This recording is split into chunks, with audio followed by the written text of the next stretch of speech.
मोरा येथील समस्त शेतकरी आमचे गायी आणि आमचे ढोरं घेऊन शासकीय वैद्यकीय दवाखाना जाफराबाद येथे आलं असताना त्या ठिकाणी आमचे जास्त म्हशी आणि गायी झाल्यामुळे त्या ठिकाणी जागा कमी पडली आणि अशा पद्धतीच्या त्या गायी त्या ठिकाणी उधळण्याचा प्रयत्न झाला। त्यातली काही म्हशी आणि गायी जाऊन संबंधित जागेमध्ये ज्या लोकांनी अतिक्रमण केलेलं आहे त्या जागेला जाऊन धडकल्या।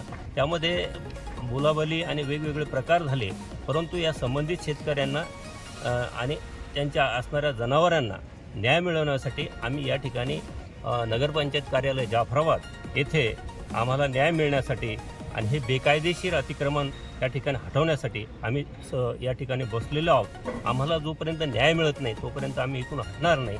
आम्ही आमची उपोषणाची जी काही प्रक्रिया आहे ती चालूच ठेवणार आहे नाही। पण तो शिवीगाळे बाचाबाची वगैरे अशा पद्धतीचा प्रकार झाला, परंतु जर एखाद्या तालुक्यातील सर्वसामान्य असणाऱ्या काही शेतकऱ्याला जर त्या ठिकाणी न्याय मिळत नसेल, त्याला जर त्याच्या याच्यापासून जर वंचित राहावं लागत असेल तर हा एक वंदनीय असा प्रकार आहे, निंदनीय असा प्रकार आहे। त्या ठिकाणी जे डॉक्टर असतात पशु अधिकारी कार्यालयात, त्यांनी काही असं प्रशासनाला काही निवेदन दिलं का या ठिकाणी अतिक्रमण झालं असं? तुम्हाला काय वाटतं तिथे कुठं हलगर्जीपणा होतोय का?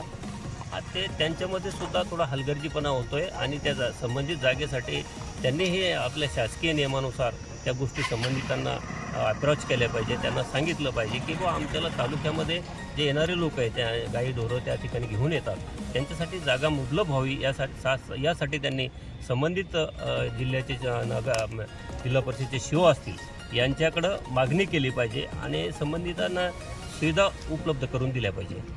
आणि आम्हाला जोपर्यंत न्याय मिळणार नाही, आमच्या विविध बाबी असतील त्या बाबींचा आम्हाला जोपर्यंत न्याय मिळणार नाही तोपर्यंत इथून आम्ही हटणार नाही अशी आम्ही तुम्हाला या ठिकाणी ग्वाही देतो। बरं, आता तुम्ही किती दिवसापासून या ठिकाणी उपोषणाला बसला? आज दिनांक 9/5/2026 रोजी सकाळी साधारणतः 10 वाजून एक साधारणपणे 10-10:15 दरम्यान आम्ही या ठिकाणी बसलेलो आहोत। आता पर्यंत आपण इथं बसलेलो आहोत। संबंधित अधिकाऱ्याचे काही संबंधित कार्यालयातले काही कर्मचारी आले, परंतु जे जबाबदार असणारे काही जाधव साहेब आहेत ते काही अजून इकडं आलेले नाहीत।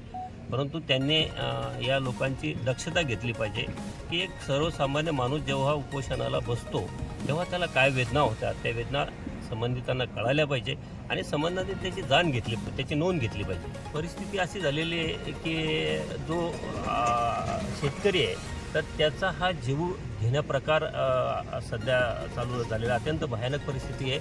खूप ऊन आहे आणि त्या उन्हामध्ये प्रत्येकजण हा आपल्या जीवाची पराकाष्ठा करून या ठिकाणी उभं राहण्याचा प्रयत्न करतो, पण त्याला पाहिजे तसा प्रतिसाद काही मिळत नाही। तुमचा अंतिम निर्णय काय राहील आता? अंतिम निर्णय आम्हाला न्याय पाहिजे। आम्हाला सदरील जागेमध्ये बेकायदेशीर अतिक्रमण जे केलेलं आहे ते हटवण्याची आमची सर्वांची मागणी आहे आणि त्याविरुद्ध आम्ही संबंधित BDO साहेब, CO साहेब यांना तशी निवेदनसुद्धा दिलेलं आहे आणि पुढच्याही काळामध्ये आम्ही याचा पाठपुरावा करू।